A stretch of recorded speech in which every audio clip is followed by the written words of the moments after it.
প্রিয় দেশবাসী, আসসালামু আলাইকুম। শুরুতেই বিনম্র শ্রদ্ধা স্মরণ করছি মহান মুক্তিযুদ্ধের শহীদ এবং সম্মানহারা মা বোনদের, যাদের চূড়ান্ত আত্মত্যাগের বিনিময়ে আমরা পেয়েছি একটি স্বাধীন দেশ। শ্রদ্ধায় স্মরণ করছি গত বছরের জুলাই আগস্ট মাসের বিপ্লবের অকুতভয় শহীদগণকে, যারা দ্বিধাহীন ত্যাগের মহিমায় মৃত্যুকে ছাড়িয়ে আরোহণ করেছেন অনন্য উচ্চতায়। মহান আল্লাহ রাব্বুল আলামিনের কাছে আমি তাদের সকলের আত্মার মাগফিরাত কামনা করছি। 2024-এর গণ অভ্যুত্থানের পর দেশের এক ক্রান্তি লগ্নে অন্তর্বর্তী সরকার দেশ পরিচালনার দায়িত্ব গ্রহণ করে। আমাদের উপর বর্তায় বিগত সরকার রেখে যাওয়া প্রায় ধ্বংসপ্রাপ্ত অর্থনীতি থেকে পুনরুদ্ধার এবং নৈরাজ্য দূর করে জনজীবনে স্বস্তি ফিরিয়ে আনার কঠিন কাজটি আমি স্বস্তি এবং আনন্দের সাথে জানাতে চাই, মাত্র 10 মাসেরও কম সময়ে অন্তর্বর্তী সরকার ইতিমধ্যে সেই লক্ষ্য পূরণে অনেক দূরে এগিয়ে যেতে সক্ষম হয়েছে। জুলাই অভ্যুত্থানের পর যে আশায় আমরা বুক বেঁধেছিলাম, তা খুব শীঘ্রই আমরা পূরণ করতে সক্ষম হব ইনশাআল্লাহ। এখন প্রিয় দেশবাসী, মধ্যমেয়াদী নীতি কৌশল সম্পর্কে আমি বলছি। জুলাই গণ অভ্যুত্থান পরবর্তী সময়ে উচ্চ মূল্যস্ফীতি নিয়ন্ত্রণ, ভেঙে পড়া আইন শৃঙ্খলার পরিস্থিতির উন্নতি, শ্রমিক অসন্তোষ প্রশমিত করে শিল্প খাতে স্বাভাবিক অবস্থা ফিরিয়ে আনা এবং বিগত সরকারের সময়ে লাগামহীন দুর্নীতি ও অব্যবস্থার ফলে চরম সংকটাপন্ন ব্যাংকিং খাতে শৃঙ্খলা পুনরুদ্ধারের মতো কঠিন চ্যালেঞ্জ আমাদের মোকাবেলা করতে হয়েছে। শুরু থেকেই আমরা সর্বোচ্চ আন্তরিকতা দিয়ে চেষ্টা করেছি এসব সমস্যার সমাধানপূর্বক দেশকে একটি স্থিতিশীল অবস্থায় ফিরিয়ে আনতে। প্রবাস আয়ের আশাব্যঞ্জক অগ্রগতি, রপ্তানি আয়ের ধারাবাহিক প্রবৃদ্ধি, কৃষি ও শিল্প খাতের উৎপাদনও অব্যাহত থাকা এবং সঠিক মুদ্রা ও রাজস্ব নীতির সমন্বিত প্রয়োগের সুফল হিসেবে আমরা ইতিমধ্যে কাঙ্ক্ষিত স্থিতিশীলতা অর্জনে অনেক দূরে গিয়েছি। তবে পরিপূর্ণ স্থিতিশীলতা অর্জন করে অর্থনীতিকে স্বাভাবিক গতিতে ফিরে আনার পথে এখনও বেশ কিছু ঝুঁকি রয়েছে। প্রিয় দেশবাসী, গত বছরের আগস্ট মাসে আমাদের সরকার যখন দেশ পরিচালনার দায়িত্বভার গ্রহণ করে, তখন আমাদের সামনে সবচেয়ে বড় চ্যালেঞ্জ ছিল নিয়ন্ত্রণহীন মূল্যস্ফীতির লাগাম টেনে ধরে মানুষকে স্বস্তি দেয়া। মূল্যস্ফীতি নিয়ন্ত্রণের লক্ষ্যে বিগত মাসগুলোতেই আমরা ধারাবাহিকভাবে সংকোচনমূলক মুদ্রানীতি অবলম্বন করেছি। এর ফলে নীতি সুদের হার 150 বেসিস পয়েন্ট বেড়ে গিয়ে এখন 10% দাঁড়িয়েছে। মুদ্রানীতির আওতায় গৃহীত কার্যক্রমকে সহায়তা করতে সংকোচনমূলক রাজস্ব নীতি অনুসরণ করা হয়েছে। অপ্রয়োজনীয় ব্যয় কমিয়ে আনায় সার্বিকভাবে সরকারি ব্যয় উল্লেখযোগ্যভাবে হ্রাস পেয়েছে। এর ইতিবাচক প্রভাব ইতিমধ্যে দৃশ্যমান হয়ে উঠতে শুরু করেছে। পয়েন্ট টু পয়েন্ট মূল্যস্ফীতি 2024 সালের ডিসেম্বর মাসে 10.89% থেকে হ্রাস পেয়ে 2025-এর এপ্রিল মাসে 9.1% নেমে এসেছে।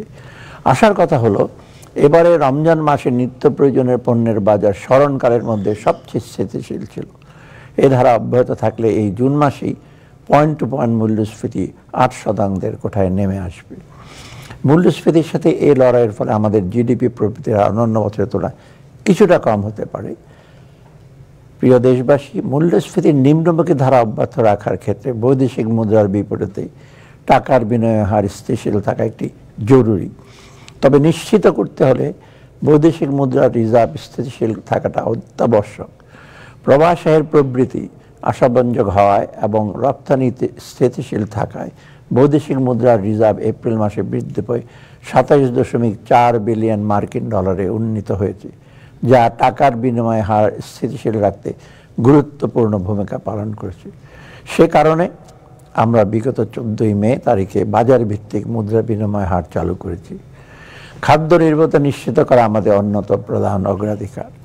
গত বছর আকস্মিক বন্যায় আউশ এবং আমন উৎপাদন লক্ষ্যমাত্রার চাইতে কম হয় খাদ্যশস্যের মজুদে কিছুটা ঘাটতি দেখা দেয়। এই ঘাটতি কাটিয়ে উঠতে আমরা 9 লক্ষ মেট্রিক টন চাল এবং 7 লক্ষ মেট্রিক টন গম আমদানির সিদ্ধান্ত নিই, যার আওতায় ইতিমধ্যেই 8,50,000 মেট্রিক টন চাল এবং 2 লক্ষ মেট্রিক টন গম আমদানি করা হয়েছে। পাশাপাশি মাঠ পর্যায়ে কৃষকের ন্যায্য মূল্য নিশ্চিত করে কৃষি উৎপাদনের জন্য সার সহ অন্যান্য উপকরণের প্রয়োজনীয় ভর্তুকি দিচ্ছি। এছাড়া খাদ্য নিরাপত্তার গুরুত্ব বিবেচনায় সারের মজুদ বা বাফার স্টক বৃদ্ধি করা হয়েছে।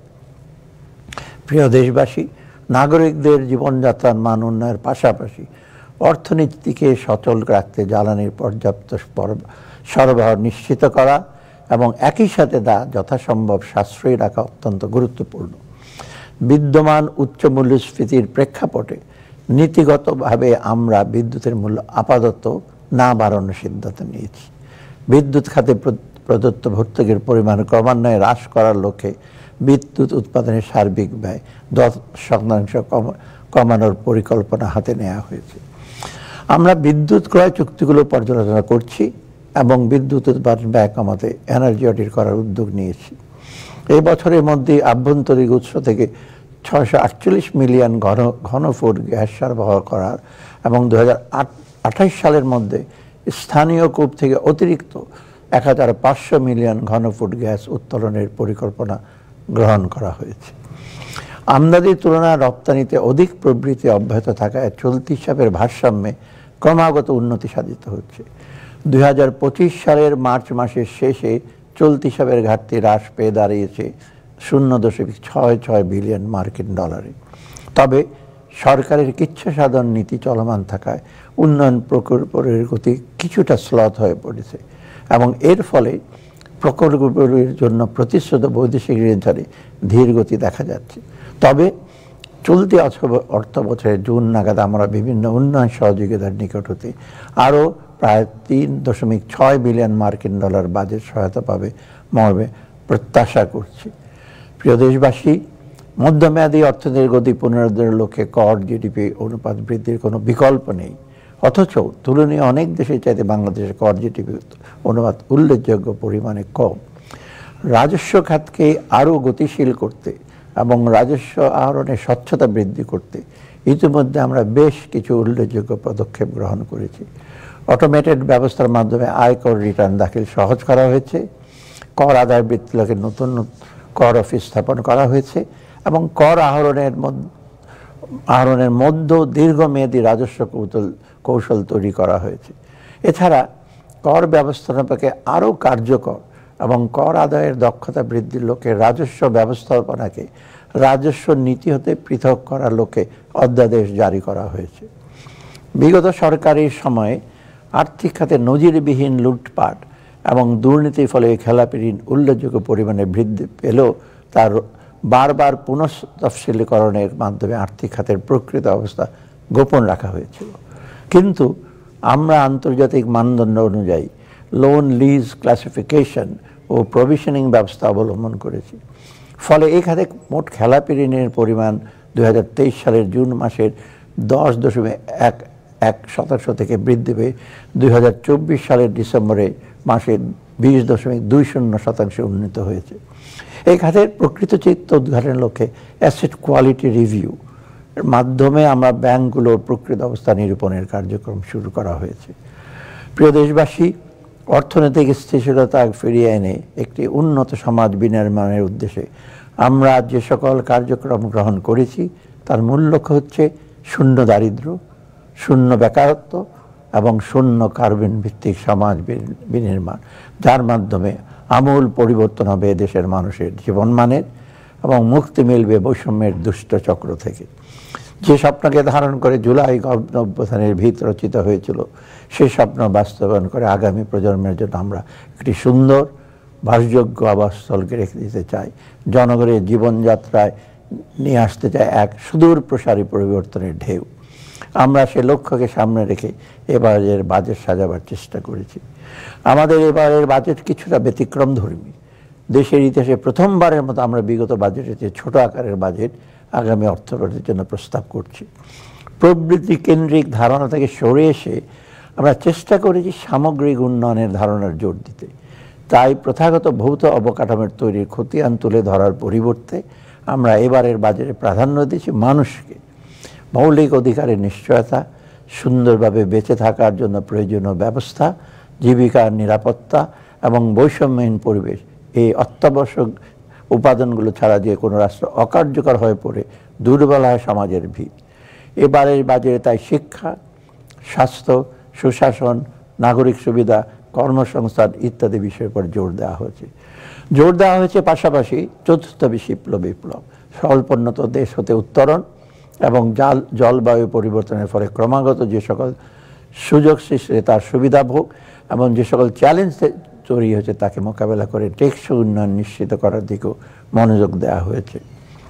প্রিয় দেশবাসী, জুলাই বিপ্লবে আত্মোৎসর্গকারীরা আমাদের সামনে একটি বিরল সুযোগ তৈরি করে দিয়ে গেছেন দেশকে সঠিকভাবে পরিচালিত করে ভবিষ্যতের জন্য শক্ত ভিত গড়ার। আপনাদের সকলের সর্বাত্মক সহযোগিতায় সে লক্ষ্য পূরণের প্রত্যয় সুশাসন প্রতিষ্ঠা এবং প্রয়োজনীয় প্রাতিষ্ঠানিক সংস্কারের অঙ্গীকার পূরণে করাই হবে আমাদের আগামী দিনে আমাদের প্রধান লক্ষ্য। সুশাসন ও প্রাতিষ্ঠানিক সংস্কারের ব্যাপারে প্রিয় দেশবাসী, আমরা গত দেড় দশকে দুর্নীতি এবং সুশাসনের অভাবে দেশের প্রায় সকল প্রতিষ্ঠান ধ্বংসের প্রান্তে পৌঁছেছিল।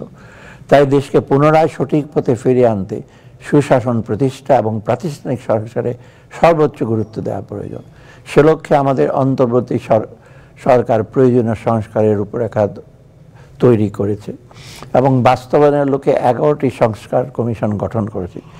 ইতিমধ্যে সবগুলো কমিশন তাদের প্রতিবেদন জমা দিয়েছে এবং এই কমিশনেরও কাজগুলো সমন্বয় করার জন্য এবং বাস্তবায়ন করার জন্য একটি ঐক্যমত্য কমিশন গঠন করে, যার নেতৃত্বে আছেন আমাদের মাননীয় প্রধান উপদেষ্টা। প্রিয় দেশবাসী, গণতান্ত্রিক শাসন ব্যবস্থার প্রতিষ্ঠা ও দুর্নীতি নির্মূলের লক্ষ্যে দুর্নীতি দমন কমিশন আইন 2004-এর সংশোধন কার্যক্রম চলমান রয়েছে। বিদেশে পাচারকৃত অর্থ ফেরত আনার বিষয়ে দুর্নীতি দমন সংক্রান্ত জাতিসংঘের কনভেনশন অনুযায়ী দুর্নীতি দমন কমিশন যথাযথভাবে কাজ করে যাচ্ছে। অন্তর্বর্তীকালীন সরকার কর্তৃক গঠিত দুদক সংস্কার কমিশন সম্প্রতি তাদের সুপারিশ প্রদান করেছে, যা যাচাইপূর্বক দ্রুত বাস্তবায়ন করা হবে। ভূমি আইন ও ভূমি ব্যবস্থাপনার সংস্কার করা হচ্ছে। এই ভূমি সংক্রান্ত মামলা নিষ্পত্তিতে ধীরগতি হ্রাসের উদ্যোগে গ্রহণ করা হয়েছে। সেই লক্ষ্যে ভূমি সংক্রান্ত ফৌজদারি এবং দেওয়ানি মামলা মোকদ্দমাগুলো হ্রাস করা এবং ভূমি সেবাকে সহজীকরণ লক্ষ্যে প্রয়োজনীয় আইন প্রণয়ন করা হচ্ছে। অটোমেটেড ভূমি ব্যবস্থার আওতায় ভূমি সেবা ডিজিটালাইজ করা হয়েছে। ভূমি প্রশাসন সকল সেবা পরিকাঠামোকে জনগণের নিকট পৌঁছে দেওয়ার লক্ষ্যে ভূমি ব্যবস্থাপনার অটোমেশন প্রকল্প দ্রুতগতিতে এগিয়ে নেওয়া হচ্ছে। অন্তর্বর্তী সরকারের অন্যতম লক্ষ্য হল নির্বাচন ব্যবস্থার সংস্কার। একটি অবাধ ও নিরপেক্ষ নির্বাচনের মাধ্যমে জনগণের ভোটাধিকার প্রতিষ্ঠা করা এবং গণতান্ত্রিক সরকারের হাতে ক্ষমতা হস্তান্তর করা। গত দেড় দশকে দেশের নির্বাচন ব্যবস্থা পুরোপুরি ভেঙে ফেলা হয়েছে। তাই আমরা নির্বাচনী ব্যবস্থার সংস্কারের উপর সর্বোচ্চ অগ্রাধিকার প্রদান করেছি এবং এ লক্ষ্যে বিভিন্ন আইন, নীতিমালা ও আদেশের সংশোধন ও সংস্কারের কার্যক্রম হাতে নিয়েছি। বিচার ব্যবস্থার উন্নয়ন সংস্কারের জন্য সারা দেশের অধস্থন আদালতসমূহ তত্ত্বাবধান করার জন্য হাইকোর্ট বিভাগের 13 জন মাননীয় বিচারপতি সমন্বয়ে 13টি মনিটরিং কমিটি গঠন করা হয়েছে। বাংলাদেশ সুপ্রিম কোর্টের বিচারক নিয়োগের প্রক্রিয়াকে স্বচ্ছ ও নিরপেক্ষ ও জবাবদিহিমূলক সরকার উদ্দেশ্যে সুপ্রিম কোর্টের বিচারক নিয়োগ অধ্যাদেশ 2025 জারি করা হয়েছে। নিরাপত্তা ও সুরক্ষা সেবার উন্নয়নের জন্য আমরা চেষ্টা করছি। সুরক্ষা সেবার মনোনয়নে পাসপোর্ট প্রদানের ক্ষেত্রে পুলিশ প্রতিবেদন গ্রহণের শর্ত তুলে দেওয়া হয়েছে। কারাগারকে সংশোধনাগারে রূপান্তরের লক্ষ্যে বাংলাদেশ কারা ও সংশোধন পরিষেবা আইন 2025 প্রণয়নের কার্যক্রম হাতে নেওয়া হয়েছে। আর্থিক খাতের পুনর্গঠন ও সংস্কারে আমরা কার্যক্রম নিয়েছি। বিগত 15 বছরে আর্থিক খাতে নজিরবিহীন অপশাসনের মাধ্যমে এই খাতকে ধ্বংসের কিনারায় নিয়ে যাওয়া হয়েছে। 5 আগস্ট 2024 রাজনৈতিক পট পরিবর্তনের প্রেক্ষাপটে ব্যাংকিং খাতের দীর্ঘদিনের কাঠামোগত চ্যালেঞ্জ মোকাবেলা, সুশাসন প্রতিষ্ঠা ও আমানতকারীদের আস্থা পুনরুদ্ধারে সরকারের গুরুত্বপূর্ণ সংস্কারের উদ্যোগ গ্রহণ করেছে। ব্যাংকের মূলধন ঘাটতি তারল্য সংকট, দেউলিয়াত্ব বা অস্তিত্বের জন্য হুমকি এমন সকল ঝুঁকি সময়োপযোগী সমাধান এবং আর্থিক স্থিতিশীলতা নিশ্চিতকরণে ব্যাংক রেজলিউশন অধ্যাদেশ 2025 প্রণয়ন করা হয়েছে। সংস্কারের অংশ হিসাবে 3টি টাস্কফোর্স গঠন করেছে, যার প্রধান উদ্দেশ্য ব্যাংকিং খাত সংস্কার কর্মসূচির ভিত্তি করে ব্যাংকগুলোর সম্পদের ব্যাপক গুণগত মান পর্যালোচনা করা, দ্বিতীয়ত নীতি ও প্রবিধানসমূহের কার্যকর প্রয়োগ নিশ্চিতকরণ এবং ব্যাংকিং ব্যবস্থার সুশাসন বজায় রাখতে বাংলাদেশ ব্যাংকের সক্ষমতা ও দক্ষতা বৃদ্ধি করা, এবং তৃতীয়ত দেশীয় ও আন্তর্জাতিক পর্যায়ে চুরি পাচার হওয়া সম্পদ উদ্ধারে কার্যকর উদ্যোগ গ্রহণ করা। প্রিয় দেশবাসী, বিগত সরকারের অনিয়ম, কারসাজি ও দুর্নীতির ফলে প্রায় ধ্বংসপ্রাপ্ত বাংলাদেশের পুঁজিবাজারে পুনরায় গতি ফিরিয়ে আনার লক্ষ্যে মাল্টিন্যাশনাল কোম্পানিগুলোতে সরকারের শেয়ার কমিয়ে পুঁজিবাজারের অন্তর্ভুক্তকরণ, বেসরকারি খাতের দেশীয় বড় কোম্পানিগুলোকে পুঁজিবাজারে তালিকাভুক্তির জন্য উৎসাহ প্রদান, বাজারে কারসাজি রুখতে দ্রুততম সময়ের জন্য সুনির্দিষ্ট পরিকল্পনা বাস্তবায়ন, অনিয়মের সাথে জড়িত সকলকে আইনের আওতায় আনা এবং ব্যাংক ঋণের উপর নির্ভরতা কমাতে পুঁজিবাজার থেকে বন্ড ও ইকুইটির মাধ্যমে তহবিল সংগ্রহের সুযোগ বৃদ্ধি ইত্যাদি বিষয়ে কার্যক্রম চলমান রয়েছে। সরকারি আর্থিক ব্যবস্থাপনা ও সেবার উন্নয়নের জন্য সরকারের নীতি ও কর্মনীতির সাথে সংযোগ স্থাপনের জন্য বর্তমানে সকল মন্ত্রণালয় ও বাজেট অধিদপ্তরের বাজেট প্রণয়নের কাজ আইবাস এর মাধ্যমে সম্পন্ন করা হচ্ছে। আইবাস সিস্টেমের ব্যবহার করে বর্তমানে প্রায় 14 লক্ষ সরকারি কর্মচারী ইএফটি ইলেকট্রিক ফান্ড ট্রান্সফারের মাধ্যমে সরাসরি তাদের ব্যাংক অ্যাকাউন্টে বেতন পাচ্ছে। সামাজিক সুরক্ষা কর্মসূচির ভাতা প্রদানের ক্ষেত্রে ইএফটি ব্যবহার করা হচ্ছে। সরকারের অনুদান ও সাহায্য মঞ্জুরির সঠিক তথ্য সংগ্রহ এবং সুষ্ঠু ব্যবস্থাপনার লক্ষ্যে 172টি স্বায়ত্তশাসিত প্রতিষ্ঠানের অধীন বাস্তবায়ন প্রকল্পের বিপরীতে সরকারি হিসাবে পার্সোনাল লেজার পিএল অ্যাকাউন্ট খোলা হয়েছে। এছাড়া সরকারি ক্রয় কার্যক্রমে অধিকতর স্বচ্ছতা নিশ্চিত করার জন্য পাবলিক প্রকিউরমেন্ট অ্যাক্ট সংশোধন করা হয়েছে। ঘরে বসে ঝামেলাবিহীন উপায়ে এক ঠিকানায় সকল সরকারি সেবা অনলাইনে প্রদানের লক্ষ্যে নিয়ে অচিরেই নাগরিক সেবা শীর্ষক প্ল্যাটফর্ম চালু করা হবে। এই উদ্যোগের মাধ্যমে বিপুল সংখ্যক তরুণ তরুণীর উদ্যোক্তা হিসাবে আয়ের সুযোগও তৈরি হবে।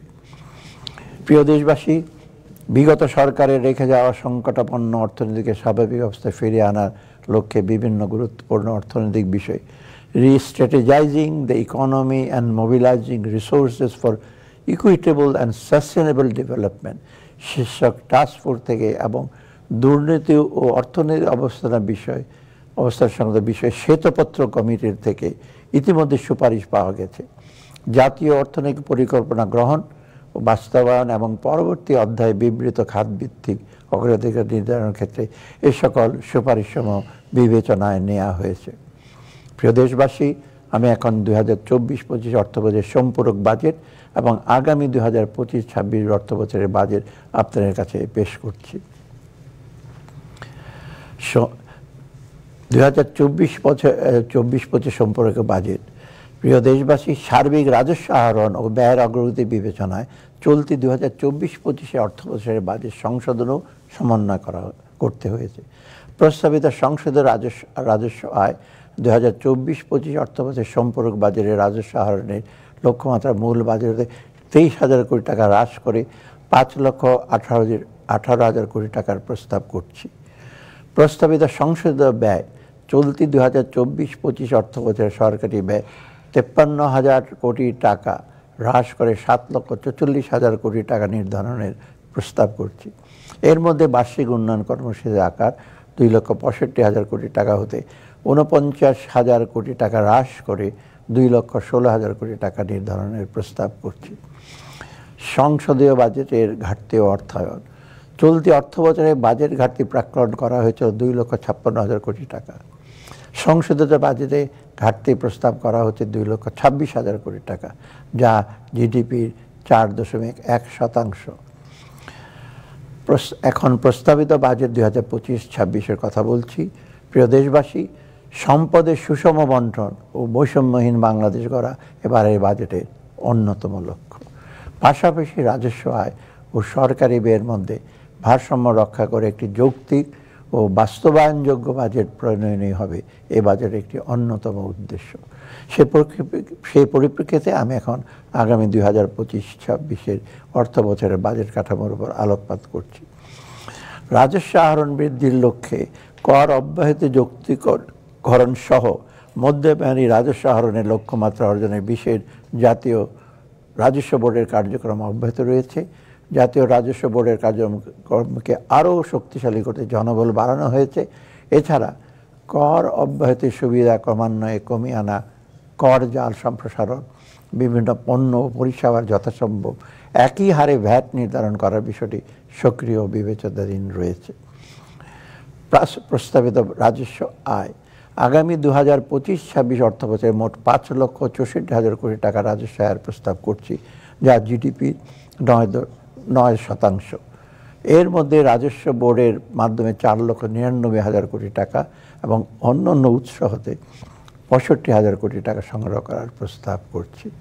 প্রস্তাবিত ব্যয় 2025-26 অর্থবছরের জন্য মোট 7,90,000 কোটি টাকা ব্যয়ের প্রস্তাব করছি, যা জিডিপির 12.7%। এর মধ্যে পরিচালন সহ অন্যান্য খাতে মোট 5,60,000 কোটি টাকা এবং বার্ষিক উন্নয়ন কর্মসূচিতে 2,30,000 টাকা বরাদ্দের প্রস্তাব করছি। এ প্রসঙ্গে উল্লেখ করতে চাই যে 2015 সালের পর অদ্যাবধি কোনো বেতন কাঠামো প্রণীত না হয় বিষয়টি বিবেচনা নিয়ে এবারের বাজেটে সরকারি কর্মচারীদের জন্য বিশেষ সুবিধার পরিমাণ বৃদ্ধির প্রস্তাব করছি। প্রস্তাবিত বাজেটের ঘাটতি ও অর্থায়ন আগামী অর্থ বছরে আমাদের সামগ্রিক বাজেট ঘাটতি ঋণ সহনীয় পর্যায়ে থাকবে। 2025-26 অর্থ বছরের প্রস্তাবিত বাজেটের ঘাটতির পরিমাণ দাঁড়াবে 2,26,000 কোটি টাকা, যা জিডিপির 3.6%।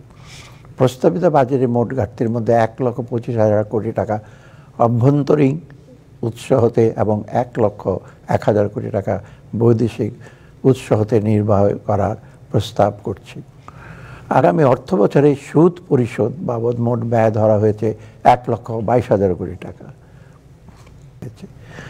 প্রাথমিক ও গণশিক্ষার উন্নয়নে স্বল্প, মধ্য, দীর্ঘমেয়াদী সংস্কার কার্যক্রম শুরু হয়েছে, যার মূল লক্ষ্য হল শিক্ষার্থীর জন্য পড়াশোনার উপযুক্ত পরিবেশ সৃষ্টি ও মানসম্পন্ন শিক্ষা প্রদান।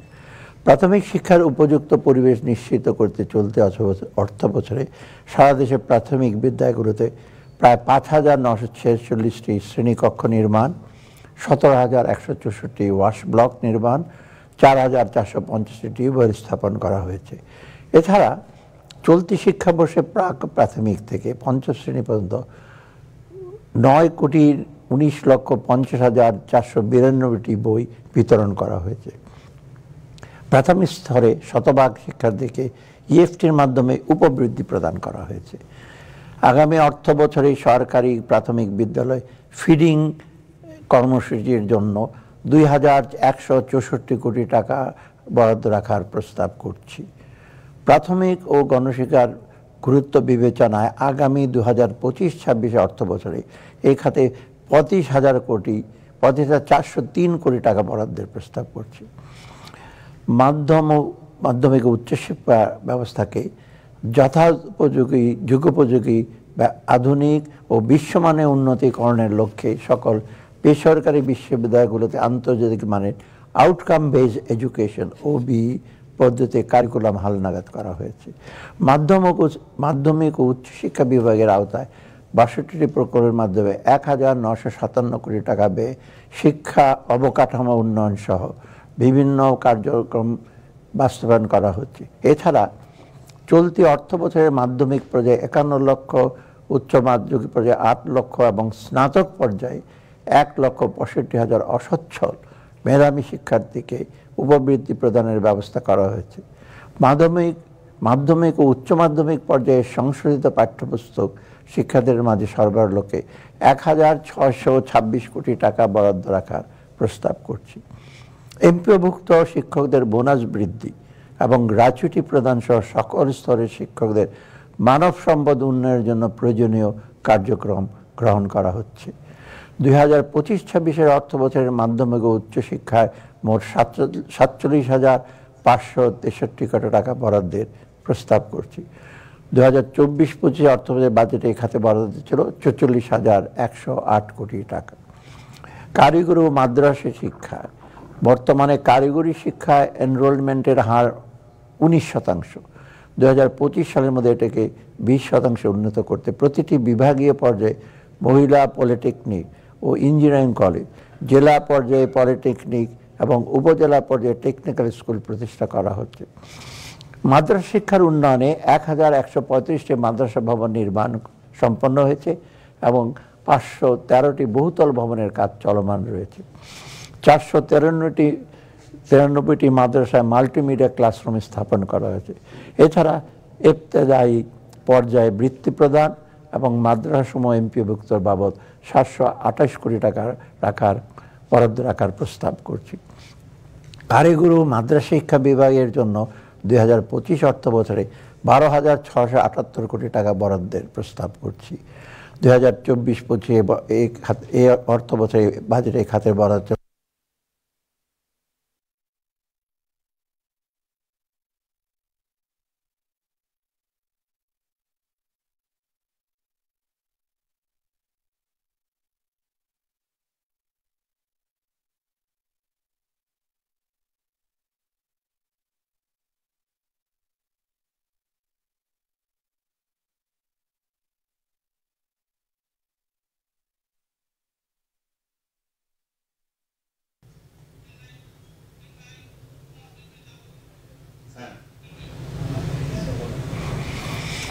প্রিয় দেশবাসী, 2030 সালের মধ্যে সকল নাগরিককে সার্বজনীন স্বাস্থ্যসেবার আওতায় আনতে সেবার পরিধি বৃদ্ধি, অবকাঠামো উন্নয়ন ও দক্ষ জনবল নিয়োগ বিশেষ গুরুত্ব দেওয়া হয়েছে।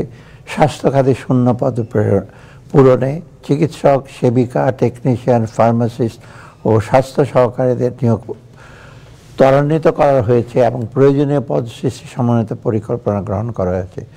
দরিদ্র জনগোষ্ঠীর স্বাস্থ্যসেবা নিশ্চিত করতে আগামী অর্থবছরে তাদের বিনামূল্যে চিকিৎসা সেবা প্রদানের লক্ষ্যে অতিরিক্ত 4,166 কোটি টাকা এবং সম্প্রসারিত টিকাদান কর্মসূচির জন্য 1,000 কোটি টাকা বরাদ্দ রাখার প্রস্তাব করছি।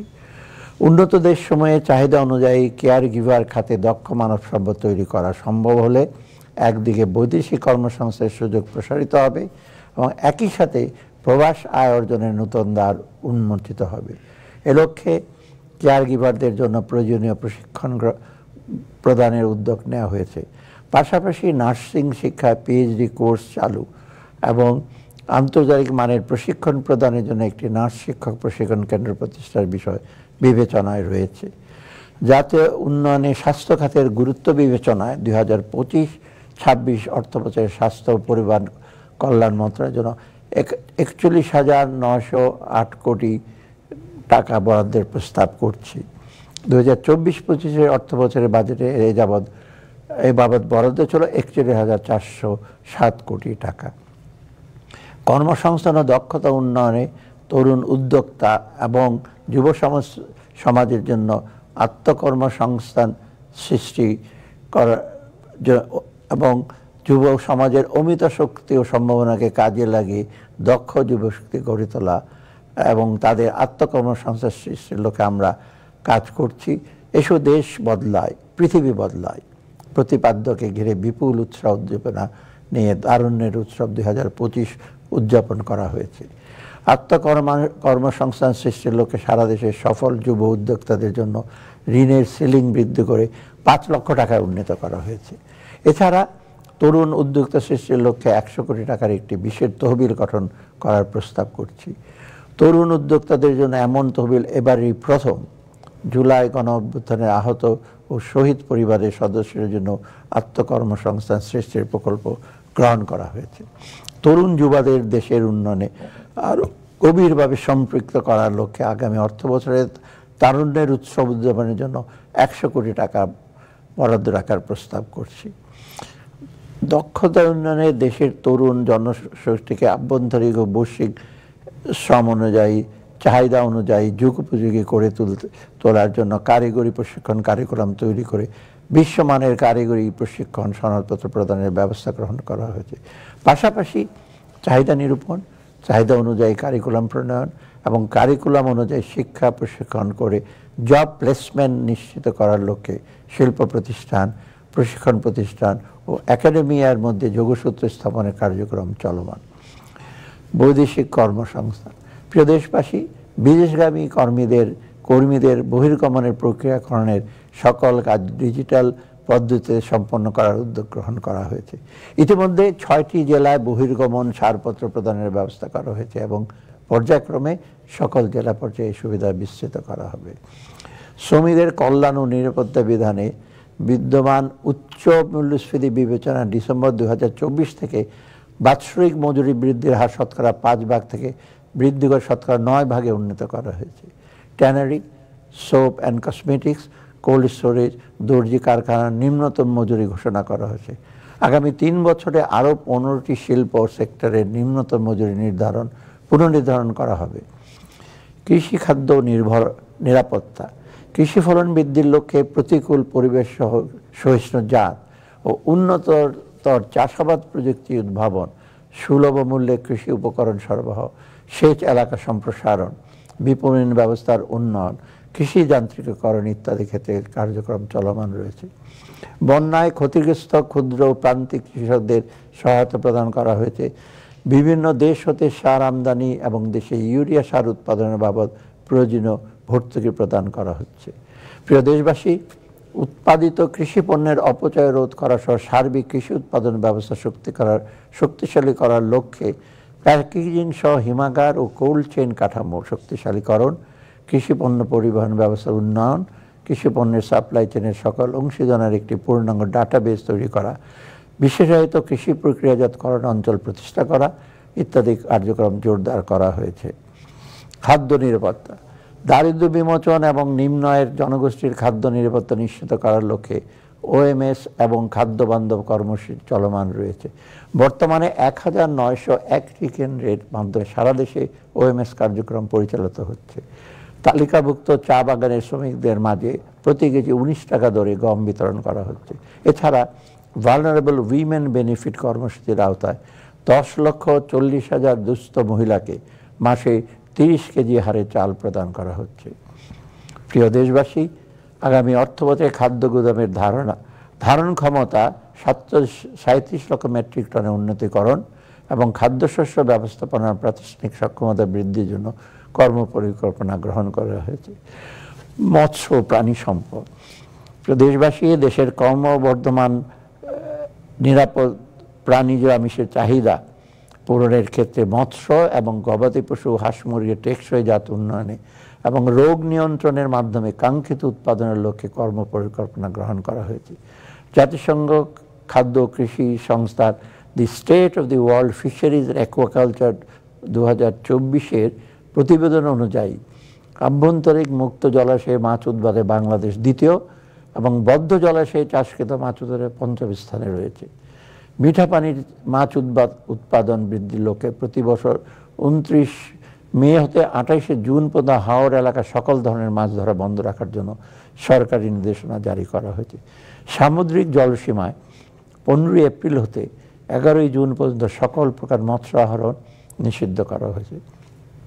দেশের মানুষের আমিষের চাহিদা বিবেচনা রেখে আগামী 2025-26 অর্থবছরে 52,55,000 মেট্রিক টন মৎস্য উৎপাদনের লক্ষ্যমাত্রা নির্ধারণ করা হয়েছে। প্রিয় দেশবাসী, 2025-26 অর্থবছরে কৃষি, খাদ্য এবং মৎস্য প্রাণী সম্পদ মন্ত্রণালয়ের জন্য মোট 39,620 কোটি টাকা বরাদ্দের প্রস্তাব করছে, যা 2024-25 অর্থবছরে ছিল 38,279 কোটি টাকা। সামাজিক নিরাপত্তা এবং অন্তর্ভুক্তিমূলক উন্নয়ন। প্রিয় দেশবাসী, দরিদ্র প্রান্তিক ও ঝুঁকিগ্রস্ত জনগোষ্ঠীর দারিদ্র্য হ্রাস, সামাজিক বৈষম্য হ্রাস এবং জীবনযাত্রার মান উন্নয়ন নিশ্চিত করতে এবারের বাজেটে সুবিধাভোগীর সংখ্যা এবং মাথাপিছু বরাদ্দ উভয় বৃদ্ধি করার দিকে নজর দিয়েছি। এই প্রেক্ষাপটে আগামী অর্থ বছর থেকে বেশ কিছু ভাতার হার বৃদ্ধি করার প্রস্তাব করছি।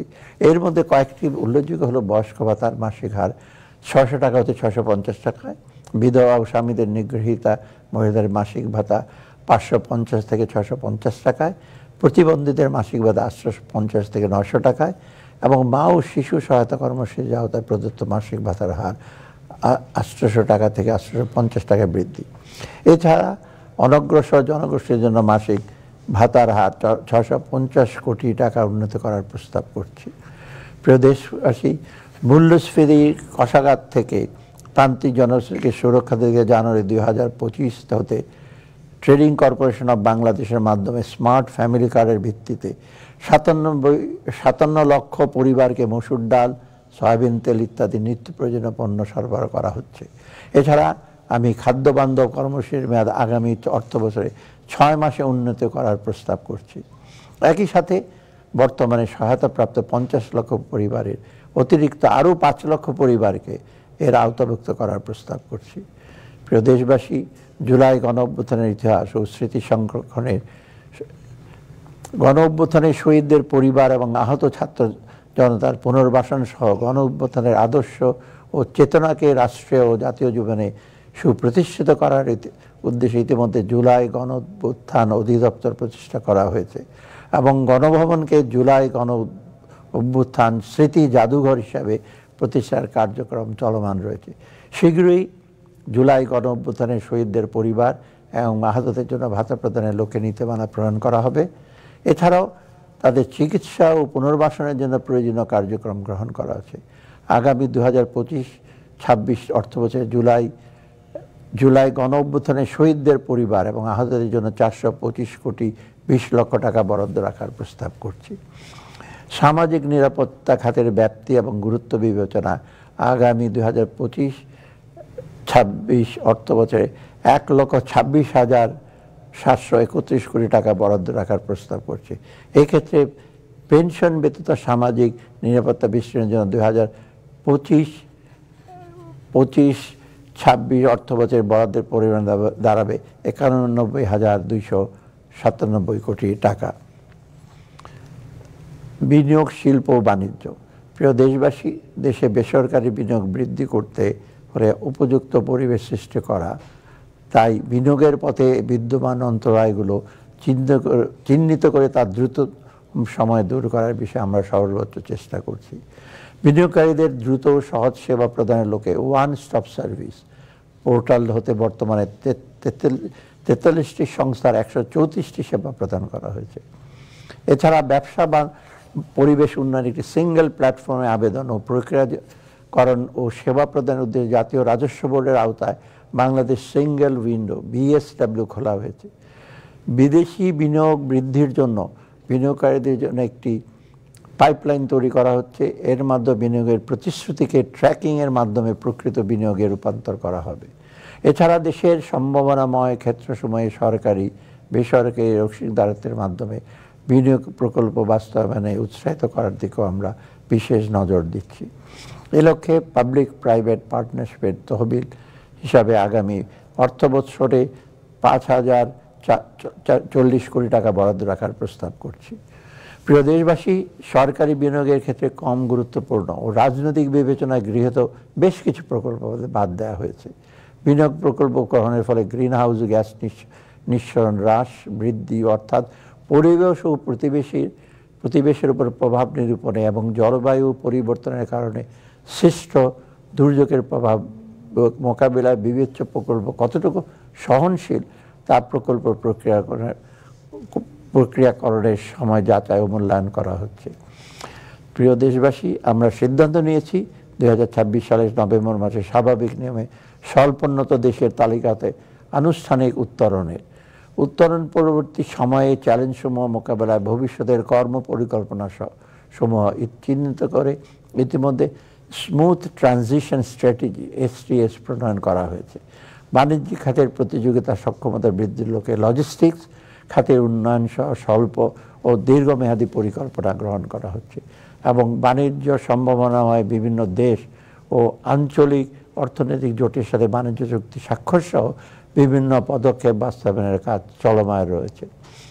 ক্ষুদ্র ও মাঝারি শিল্পের উন্নয়ন। প্রিয় দেশবাসী, 2023-24 অর্থবছরের প্রেক্ষাপট অনুযায়ী বাংলাদেশের জিডিপিতে কুটির ক্ষুদ্র মাঝারি শিল্পের অবদান প্রায় 11.89%। সম্ভাবনাময় এই খাতের বিকাশের সংশ্লিষ্ট উদ্যোক্তাদের দক্ষতা বৃদ্ধি এবং ব্যবসার পরিবেশ উন্নয়নের লক্ষ্যে বিভিন্ন কার্যক্রম চলমান রয়েছে। আগামী 3 বছরের মধ্যে এই খাতের বিকাশে 15,000 নতুন উদ্যোক্তা তৈরি, 25,000 উদ্যোক্তাকে দক্ষতামূলক ও কারিগরি প্রশিক্ষণ প্রদান, বিভাগীয় শহরে এসএমই প্রোডাক্ট ডিসপ্লে ও সেলস সেন্টার স্থাপন, জেলা শহরে আঞ্চলিক এসএমই পণ্য মেলা আয়োজন, এসএমইর উদ্যোক্তাদের কেন্দ্রীয় ডাটাবেস প্রতিষ্ঠা, নারী উদ্যোক্তা সহ প্রান্তিক পর্যায়ে সিএমএসএমইর খাতের 10,000 উদ্যোক্তাকে 1,000 কোটি টাকা ঋণ বিতরণ, ডিজিটাল প্ল্যাটফর্মের মাধ্যমে 3,000 নারী উদ্যোক্তাদের সাথে কর্পোরেট ক্রেতা প্রতিষ্ঠানের সংযোগ স্থাপন ইত্যাদি কার্যক্রম বাস্তবায়নের পরিকল্পনা গ্রহণ করা হয়েছে। নারী ও শিশুর কল্যাণ। প্রিয় দেশবাসী, নারী সুরক্ষা নিশ্চিত করতে জাতীয় মহিলা প্রশিক্ষণ ও উন্নয়ন একাডেমির মাধ্যমে মহিলাদের জন্য দক্ষতা ভিত্তিক কর্মসূচি গ্রহণ করা হয়েছে এবং উপজেলা পর্যায়ে মহিলা প্রশিক্ষণ কেন্দ্রের মাধ্যমে প্রশিক্ষণ প্রদান করা হচ্ছে। নারীর ক্ষমতায়ন ও দারিদ্র্য বিমোচনে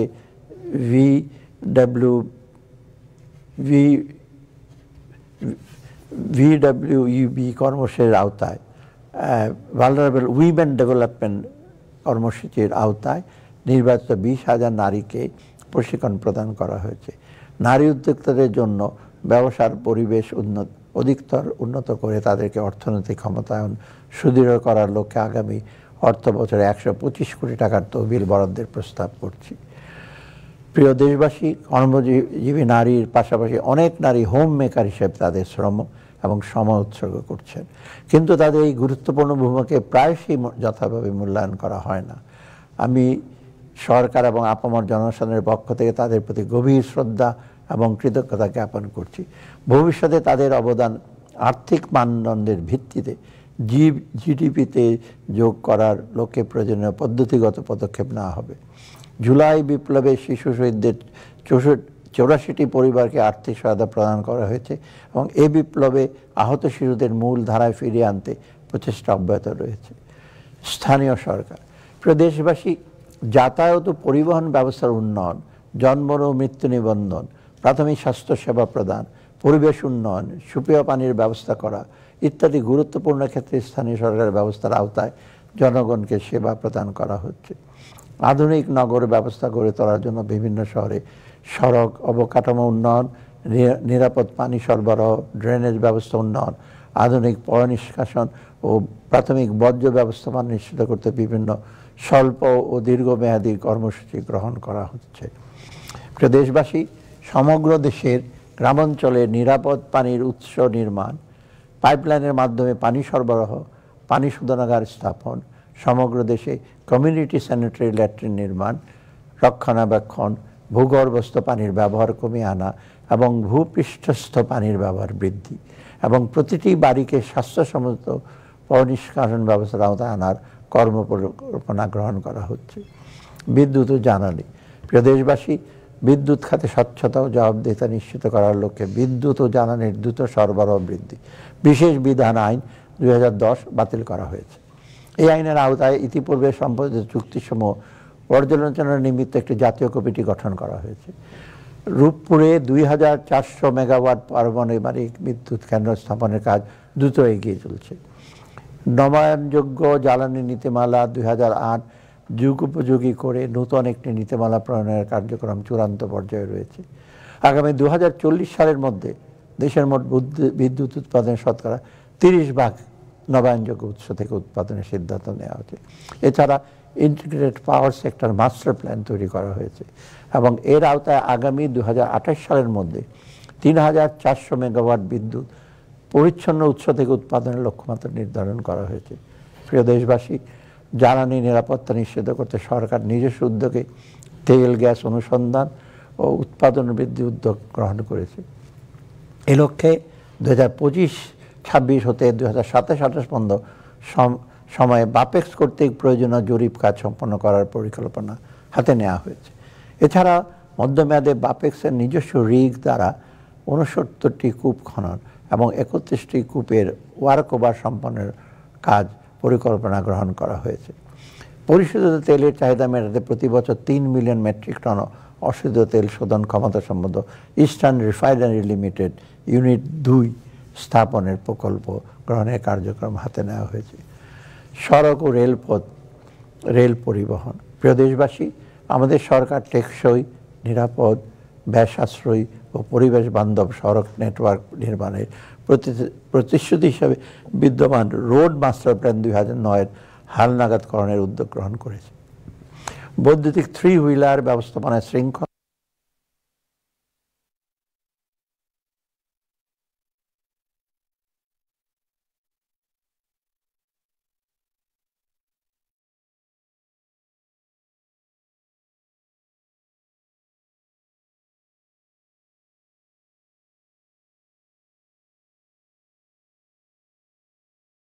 বৈদ্যুতিক 3 হুইলার ব্যবস্থাপনায় শৃঙ্খলা ও নিরাপত্তা নিশ্চিত করতে বৈদ্যুতিক 3 হুইলার ব্যবস্থাপনা নীতিমালা প্রণয়ন করা হচ্ছে।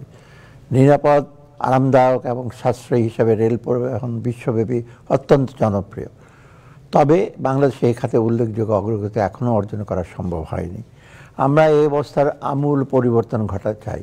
এ লক্ষ্যে ৩০ বছর মেয়াদী রেলওয়ে মাস্টার প্ল্যান অনুযায়ী Bangladesh railway double line track নির্মাণ, গেজ একীভূতকরণ, আধুনিক সিগন্যালিং সিস্টেমের প্রবর্তন, সমুদ্র বন্দরের সাথে রেল যোগাযোগের উন্নয়ন, আপগ্রেডেড লোকোমোটিভ প্রবর্তন এবং বৈদ্যুতিক ট্র্যাকশন প্রবর্তন ইত্যাদি পদক্ষেপ গ্রহণ করা হয়েছে।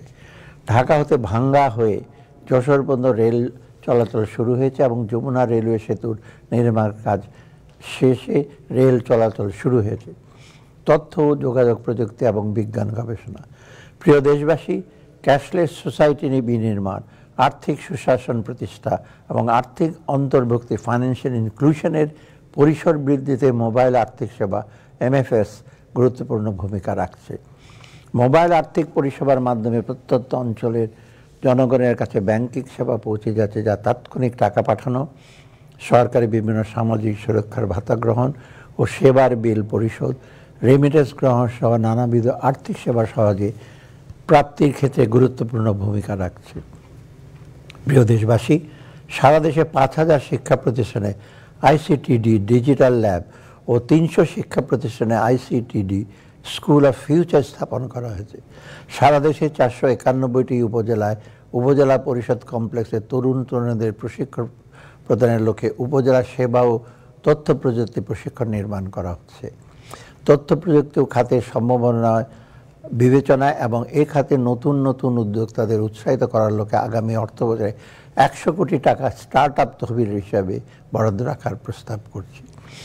দেশে বিজ্ঞান চর্চা, বিজ্ঞান ও প্রযুক্তি বিষয়ে গবেষণা উন্নয়নের কাজে উৎসাহ ও অনুপ্রেরণা প্রদানের লক্ষ্যে বিভিন্ন বিশ্ববিদ্যালয় ২০২৪-২৫ অর্থবছরে ৪৯২টি প্রকল্পের অনুকূলে প্রায় ১৬ কোটি ৬৬ লক্ষ টাকার বিশেষ গবেষণা অনুদান প্রদান করা হয়েছে।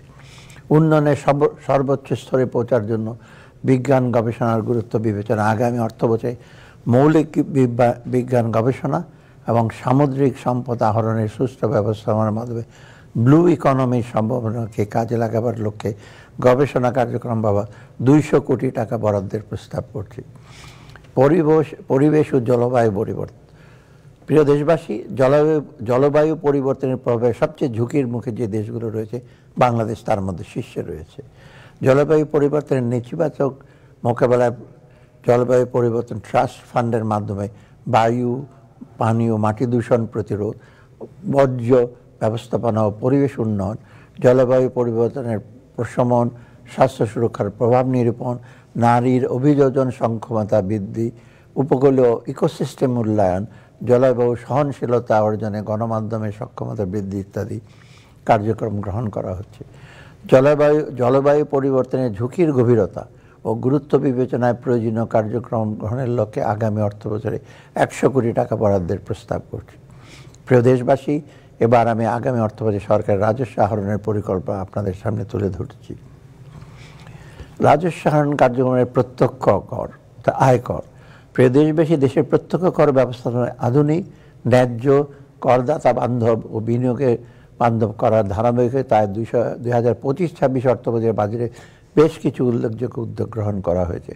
আমি এ পর্যায়ে আয়করের বিধানে আনিত গুরুত্বপূর্ণ পরিবর্তন, সংশোধন ও পরিবর্তনের সারসংক্ষেপ উপস্থাপন করছি। প্রিয় দেশবাসী, অর্থ আইন 2024 এর মাধ্যমে 2025-26 কর বর্ষের জন্য ভবিষ্যাপেক্ষ প্রসপেক্টিভ কর হার ও সারচার্জ নির্ধারণ করা হয়েছিল। এর ধারাবাহিকতায় অর্থ অধ্যাদেশ 2025 মাধ্যমে 2026-27 ও 2027-28 কর বর্ষের কর হার ও সারচার্জ নির্ধারণ করা হয়েছে। ফলে করদাতাগণ 2025-26, 2026-27 এবং 2027-28 এই 3 কর বর্ষের জন্য প্রযোজ্য কর হার সম্পর্কে আগাম ধারণা লাভ করতে সক্ষম হবে। তবে প্রস্তাবিত ও পরবর্তী 2 বছরের কর হার পরবর্তী সরকার পরিবর্তন করতে পারবেন। প্রিয় দেশবাসী, 2026-27, 2027-28 কর বছরের জন্য স্বাভাবিক ব্যক্তি করদাতার ক্ষেত্রে করমুক্ত আয়ের সীমা বাড়িয়ে 3,75,000 টাকা করা হয়েছে। গেজেটভুক্ত জুলাই গণ অভ্যুত্থান 2024 আহত জুলাই যোদ্ধা করদাতাদের ক্ষেত্রে করমুক্ত আয়ের সীমা 5,25,000 টাকা নির্ধারণ করা হয়েছে। বর্তমানে স্বাভাবিক ব্যক্তি ও হিন্দু অবিভক্ত পরিবার করদাতাদের জন্য 2026-27 ও 2027-28 কর বর্ষে মোট আয়কর মুক্ত আয়ের সীমা অতিক্রম করলে ন্যূনতম করের পরিমাণ এলাকা নির্বিশেষে 5,000 টাকা নির্ধারণ করা হয়েছে। নূতন করদাতাদের ন্যূনতম করের পরিমাণ 1,000 টাকা নির্ধারণ করা হয়েছে। কর পরিপালনের জন্য সহজ করার জন্য লিস্টেড কোম্পানি সমূহের ক্ষেত্রে 2.5% কর হার সুবিধা প্রাপ্তির শর্ত শিথিল করে আয়, ব্যয় ও বিনিয়োগের পরিবর্তে কেবল সকল প্রকার আয় ব্যাংক ট্রান্সফারের মাধ্যমে সম্পন্ন করার শর্ত আরোপ করা হয়েছে।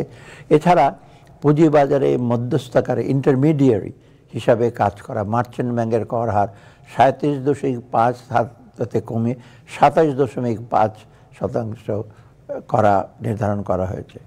প্রিয় দেশবাসী, 26-27 এবং 27-28 কর বর্ষের জন্য সম্পদ সারচার্জের বিদ্যমান হার অপরিবর্তিত রাখা হয়েছে। এক্ষেত্রে ন্যূনতম করকে সারচার্জ পরিকল্পনায় ভিত্তি না রেখে স্বাভাবিক ব্যক্তি করদাতার করযোগ্য আয়ের উপর নিয়মিত কর হার প্রয়োগ করে নির্গত করের উপর সম্পদ সারচার্জ পরিকল্পনা করার বিধান করা হয়েছে। কর পরিপালন ও উৎসাহিত করার লক্ষ্যে কর ন্যায্যতা প্রতিষ্ঠায় অর্থ অধ্যাদেশ 2025 মাধ্যমে বেশ কিছু পদক্ষেপ গ্রহণ করা হয়েছে। এর মধ্যে উল্লেখযোগ্য হলো ন্যূনতম করের কারণে করদাতাকে নিয়মিত করের যে পরিমাণ অতিরিক্ত প্রদান করতে হয় তা পরবর্তী কর বর্ষের সময় সমন্বয় করার সুযোগ রাখা হয়েছে। কৃষি উৎপাদনকে উৎসাহিত করার লাগে কোনো স্বাভাবিক ব্যক্তির কৃষি হইতে আয় অনধিক 5 লক্ষ টাকা পর্যন্ত করমুক্ত রাখা হয়েছে। বেসরকারি চাকরিজীবীদের করযোগ্য আয় পরিগণনার ক্ষেত্রে সর্বোচ্চ বাদযোগ্য অঙ্কের পরিমাণ 4.5 লক্ষ টাকা হতে বাড়িয়ে 5 লক্ষ টাকা করা হয়েছে। চাকরিচ্যুত কর্মচারীদের কিডনি, লিভার, ক্যান্সার, হার্টের চিকিৎসার পাশাপাশি মস্তিষ্কে অস্ত্রোপচার ও কৃত্রিম অঙ্গ প্রতিস্থাপন সংক্রান্ত চিকিৎসা ব্যয় বাবদ প্রাপ্ত অর্থ করমুক্ত করা হয়েছে। জাতীয় পেনশন এবং কর্তৃপক্ষের আয় এবং জাতীয় পেনশন কর্তৃপক্ষের সর্বজনীন পেনশন স্কিমেতে প্রাপ্ত সুবিধাভোগীর কোনো আয় এবং zero coupon Islamic investment certificate হতে উদ্ভূত আয় করমুক্ত করা হয়েছে। প্রিয় দেশবাসী, দেশি বিদেশি লাভজনক ও নামি দামি কোম্পানিসমূহকে পুঁজিবাজারে তালিকাভুক্ত হতে উৎসাহিত করার উদ্দেশ্যে লিস্টেড এবং নন লিস্টেড কোম্পানির কর হারের ব্যবধান 5% থেকে বাড়িয়ে 7.5% করা হয়েছে। এছাড়া পুঁজিবাজারে বিনিয়োগ ও লেনদেন বৃদ্ধি উৎসাহিতকরণের সিকিউরিটি লেনদেনের উপর মোট মূল্যের ব্রোকারেজ হাউসসমূহের নিকটতে উৎস কর সংগ্রহের হার 0.05% হতে হ্রাস করে 0.03% নির্ধারণ করা হয়েছে। প্রিয় দেশবাসী, কর কাঠামোর বিদ্যমান অসামঞ্জস্যতা দূরকরণ এবং কর জাল সম্প্রসারণে অর্থ অধ্যাদেশ 2025 মাধ্যমে কার্যক্রম গৃহীত হয়েছে, যার মধ্যে উল্লেখযোগ্য হলো সম্ভাব্য মুনাফার পরিমাণ বিবেচনা ঠিকাদারি কাজ হতে উৎস কর কর্তনের সর্বোচ্চ 7 স্তরে 5% হ্রাস করা হয়েছে। প্রকৃত বিক্রয় মূল্যের সম্পত্তি রেজিস্ট্রেশন লক্ষ্যে জমি হস্তান্তর উৎস কর সংগ্রহের বিদ্যমান মূলধনী মুনাফার কর হারিয়ে এলাকা ভেদে 8%, 6% ও 4%-এর স্থলে যথাক্রমে 6%, 4% ও 3% হ্রাস করা হয়েছে। সম্ভাব্য মুনাফার পরিমাণ বিবেচনায় 152টি পণ্যের উপর আমদানি পর্যায়ে হ্রাসকৃত 2% হারে অগ্রিম কর আরোপ করা হয়েছে। পরিবেশ বান্ধব রিসাইক্লিং শিল্পে ব্যবহৃত কাঁচামাল সরবরাহের ক্ষেত্রে উৎসে কর কর্তনের হার 3%-এর স্থলে 1.5% নির্ধারণ করা হয়েছে। গ্যাস বিতরণে কোম্পানির ক্ষেত্রে নিযুক্ত কোম্পানির ক্ষেত্রে উৎস কর কর্তনের হার 2%-এর স্থলে 0.6% নির্ধারণ করা হয়েছে। ইন্টারনেট সেবা থেকে উৎস কর কর্তনের হার 10%-এর স্থলে 5% করা হয়েছে।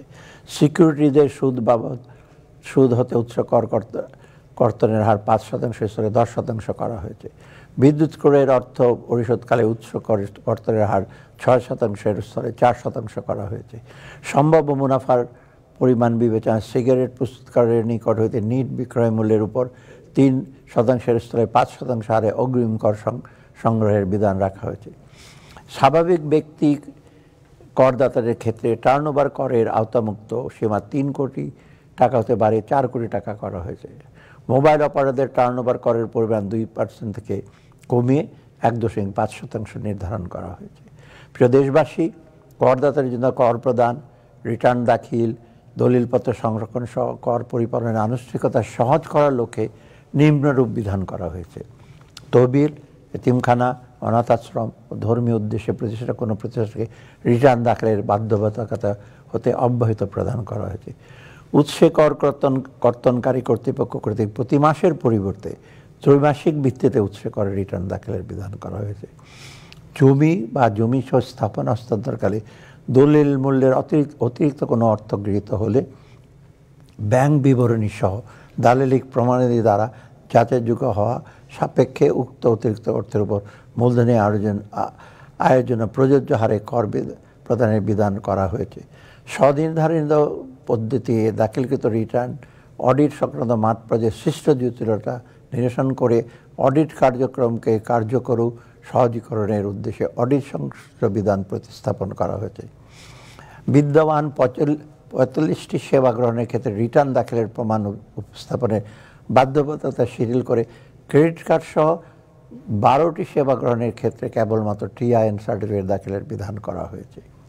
প্রিয় দেশবাসী, কর অব্যাহত যৌক্তিকরণ এর অংশ হিসাবে নিম্নরূপ কার্যক্রম গৃহীত হয়েছে। কর অব্যাহতির সুবিধার মেয়াদ 30 জুন 2025 তারিখে শেষ হবে এমন কতিপয় ক্ষেত্রে কর অব্যাহতির মেয়াদ বৃদ্ধি করা হয়নি। দীর্ঘ সময় ধরে কর অব্যাহতি এবং হ্রাসকৃত হারে কর প্রদানের সুযোগপ্রাপ্ত কতিপয় খাতের জন্য প্রযোজ্য বিদ্যমান হ্রাসকৃত কর হার সংশ্লিষ্ট প্রকরণের সমূহ বাতিল করা হয়েছে। তবে এসব কাজে জড়িত প্রান্তিক পর্যায়ের খামারি এবং উদ্যোক্তাগণকে উৎসাহ প্রদানের জন্য এই সকল খাততে প্রাপ্ত অনধিক 5 লক্ষ টাকা পর্যন্ত আয় কর মুক্ত রাখা হয়েছে।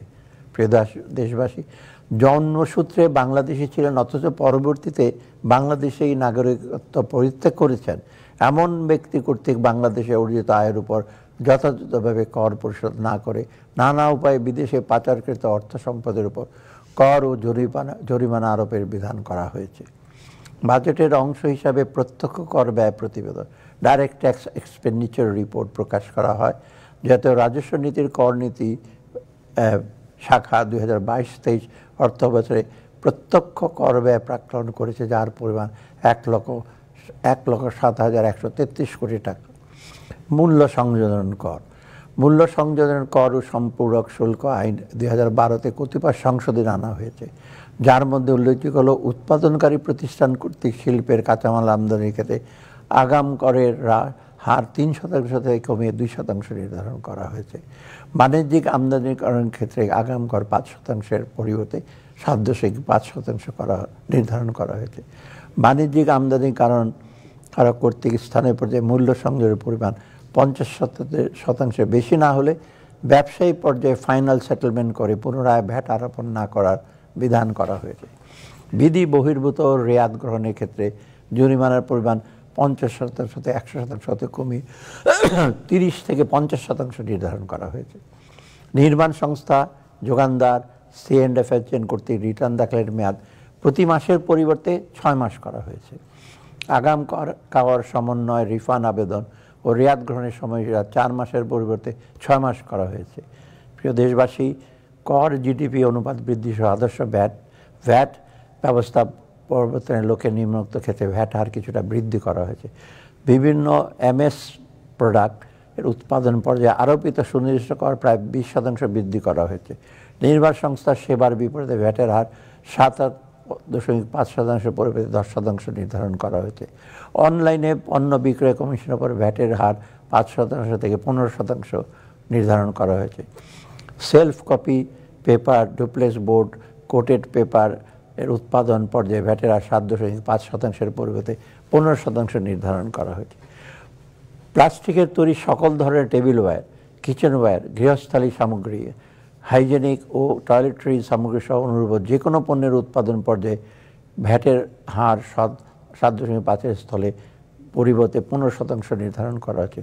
কটন সুতার উৎপাদন পর্যায়ে সুনির্দিষ্ট করের পরিমাণ 3 কেজি প্রতি 3 টাকার পরিবর্তে 5 টাকা নির্ধারণ করা হয়েছে। কৃত্রিম আঁশ, ম্যান-মেড ফাইবার এবং অন্যান্য আঁশের সংমিশ্রণে তৈরি ইয়ার্নের উৎপাদন পর্যায়ে সুনির্দিষ্ট করের পরিমাণ প্রতি কেজি 3 টাকার পরিবর্তে 5 টাকা নির্ধারণ করা হয়েছে। ব্লেডের উৎপাদন পর্যায়ে ভ্যাটের হার 5% পরিবর্তে 7.5% নির্ধারণ করা হয়েছে। প্রিয় দেশবাসী, নিম্নলিখিত ক্ষেত্রে জনসাধারণকে কিছুটা স্বস্তি প্রদানের লক্ষ্যে কতিপয় ক্ষেত্রে ভ্যাট ও আবগারি শুল্ক, এক্সাইজ ডিউটি অব্যাহত প্রদান করা হয়েছে। 1 লক্ষ টাকার পরিবর্তে 3 লক্ষ টাকা পর্যন্ত ব্যাংক হিস্ট্রির উপর আবগারি শুল্ক অব্যাহত প্রদান করা হয়েছে। লিকুইডিফাইড ন্যাচারাল গ্যাস, এলএনজির উপর আমদানি পর্যায়ে ভ্যাট অব্যাহত প্রদান করা হয়েছে। স্যানিটারি ন্যাপকিন, প্যাকেটকৃত তরল দুধ ও বল পয়েন্ট পেনের স্থানীয় ব্যবসায়ী পর্যায়ে ভ্যাট অব্যাহত প্রদান করা হয়েছে। 22 ইঞ্চির পরিবর্তে 30 ইঞ্চি পর্যন্ত কম্পিউটার মনিটরিংয়ের সব উৎপাদন ও ব্যবসায়ী পর্যায়ে ভ্যাট অব্যাহত প্রদান করা হয়েছে। নিম্নোক্ত ক্ষেত্রে সম্পূরক শুল্ক হার আরোপ, হ্রাস অথবা বৃদ্ধি করা হয়েছে। বাণিজ্যিক আমদানি কারক কর্তৃক সিগারেট পেপার আমদানির ক্ষেত্রে সম্পূরক শুল্ক হার 150% পরে 300% করা হয়েছে। ওটিটি বা ওভার দ্য টপ প্ল্যাটফর্ম সেবার সংজ্ঞা প্রদানপূর্বক এর উপর 10% সম্পূরক শুল্ক আরোপ করা হয়েছে। সকল ধরনের আইসক্রিমের উপরে সম্পূরক শুল্ক 10% পরিবর্তে 5% নির্ধারণ করা হয়েছে। প্রিয় দেশবাসী, রাজস্ব আদায় বৃদ্ধি, দেশীয় শিল্পের বিকাশ এবং জনস্বার্থের নিম্নোক্ত বিধান করা হয়েছে।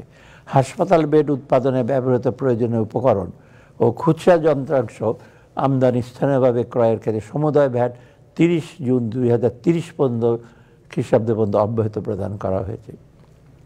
এপিআই, অ্যাক্টিভ ফার্মাসিউটিক্যাল ইনগ্রেডিয়েন্টস উৎপাদনের ক্ষেত্রে উৎপাদন পর্যায়ে ভ্যাট অব্যাহত সুবিধা মেয়াদ 30 জুন 2030 খ্রিস্টাব্দ পর্যন্ত বৃদ্ধি করা হয়েছে। মোবাইল ফোন উৎপাদন ও সংযোজনের ক্ষেত্রে বিদ্যমান ভ্যাট অব্যাহত সুবিধা কিছুটা হ্রাসপূর্বক মেয়াদ 30 জুন 2027 খ্রিস্টাব্দ পর্যন্ত বর্ধিত করা হয়েছে। এলপিজি সিলিন্ডারের স্থানীয় পর্যায়ে উৎপাদন পর্যায়ে বিদ্যমান ভ্যাট অব্যাহত সুবিধা কিছুটা হ্রাসপূর্বক অব্যাহত মেয়াদ 30 জুন 2027 খ্রিস্টাব্দ পর্যন্ত বর্ধিত করা হয়েছে।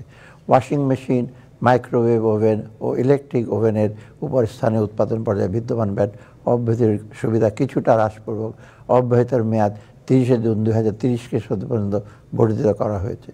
সাধারণ আইসিইউ, অ্যাম্বুলেন্স সহ হাইব্রিড ও ইলেকট্রিক ভেহিকেলকে 30 জুন 2030 খ্রিস্টাব্দ পর্যন্ত শর্ত সাপেক্ষে ভ্যাট অব্যাহত প্রদান করা হয়েছে। সাবান ও শ্যাম্পুর কাঁচামাল, লেপজা এবং এসএলইএস এর স্থানীয় উৎপাদনের ক্ষেত্রে ভ্যাট অব্যাহতির সুবিধা কিছুটা হ্রাসপূর্বক অব্যাহতের মেয়াদ 30 জুন 2027 খ্রিস্টাব্দ পর্যন্ত বর্ধিত করা হয়েছে। লিথিয়াম ও গ্রাফিন ব্যাটারি উৎপাদনের ক্ষেত্রে উৎপাদন পর্যায়ে 30 জুন 2027 সাল পর্যন্ত সমুদায় মূল্য সংযোজন কর এবং 1 জুলাই 2028 থেকে 30 জুন 2030 পর্যন্ত 5% অতিরিক্ত ভ্যাট অব্যাহত প্রদান করা হয়েছে। ই বাইকের স্থানীয় উৎপাদনের ক্ষেত্রে 5% অতিরিক্ত ভ্যাট 30 জুন 2030 খ্রিস্টাব্দ পর্যন্ত অব্যাহত প্রদান করা হয়েছে। রেফ্রিজারেটর, ফ্রিজার, এয়ার কন্ডিশনারের কম্প্রেসার উৎপাদনের জন্য কতিপয় প্রয়োজনীয় উপকরণ আমদানির ক্ষেত্রে আমদানি পর্যায়ে সম্পূরক 30 জুন 2028 খ্রিস্টাব্দ পর্যন্ত অব্যাহত প্রদান করা হয়েছে। Sterile, surgical catgut, surgical suture, lifts and skip হোয়েস, সেট টপ বক্স এবং বল পয়েন্ট কলম আমদানি পর্যায়ের ভ্যাট অব্যাহত প্রত্যাহার করা হয়েছে।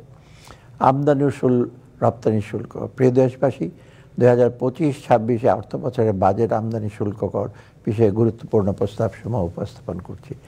বিদ্যমান শুল্ক কর কাঠামো পুনর্বিন্যাস। আগামী অর্থ বছরে বিদ্যমান 6 স্তর বিশিষ্ট শুল্ক কাঠামো পুনর্বিন্যাস করে এটি নূতন স্তর 3% যুক্ত করার প্রস্তাব করা হয়েছে। একই সাথে আমদানি পর্যায়ে 12 স্তর বিশিষ্ট সম্পূরক শুল্কের পাশাপাশি নতুন একটি সম্পূরক শুল্ক হার 40% নির্ধারিত প্রস্তাব করা হয়েছে। তবে সর্বসাধারণের সুবিধার্থে নিত্য প্রয়োজনীয় পণ্য, প্রধান খাদ্যদ্রব্য, সার, বীজ, জীবন রক্ষাকারী ঔষধ এবং তুলা সহ আরও কতিপয় শিল্পের কাঁচামালের ক্ষেত্রে বিদ্যমান শূন্য শুল্ক হার অপরিবর্তিত রাখার প্রস্তাব করছি। শুল্ক কর যৌক্তিকীকরণ। আমদানি পণ্যের শুল্ক কর হার পর্যায়ক্রমে হ্রাস করা এবং মার্কিন যুক্তরাষ্ট্রের সাথে বাণিজ্য সংলাপের প্রস্তুতির অংশ হিসাবে 110টি পণ্যের আমদানি শুল্ক সম্পূর্ণ প্রত্যাহার, 65টি পণ্যের আমদানি শুল্ক হ্রাস, 9টি পণ্যের সম্পূরক শুল্ক সম্পূর্ণভাবে প্রত্যাহার এবং 442টি পণ্যের সম্পূরক শুল্ক হ্রাস করার প্রস্তাব করা হয়েছে। ট্যারিফ ও ন্যূনতম মূল্য যৌক্তিকরণ। প্রিয় দেশবাসী, বর্তমানে বলবৎ ন্যূনতম ট্যারিফ মূল্য পর্যায়ক্রমে প্রত্যাহার করার অংশ হিসাবে বিদ্যমান সকল ট্যারিফ মূল্য প্রত্যাহারের প্রস্তাব করা হয়েছে। একই সাথে 84টি পণ্যের ন্যূনতম মূল্য প্রত্যাহার এবং 63টি পণ্যের ন্যূনতম মূল্য বৃদ্ধি করে শুল্ক মূল্য যুক্তি করার প্রস্তাব করা হয়েছে।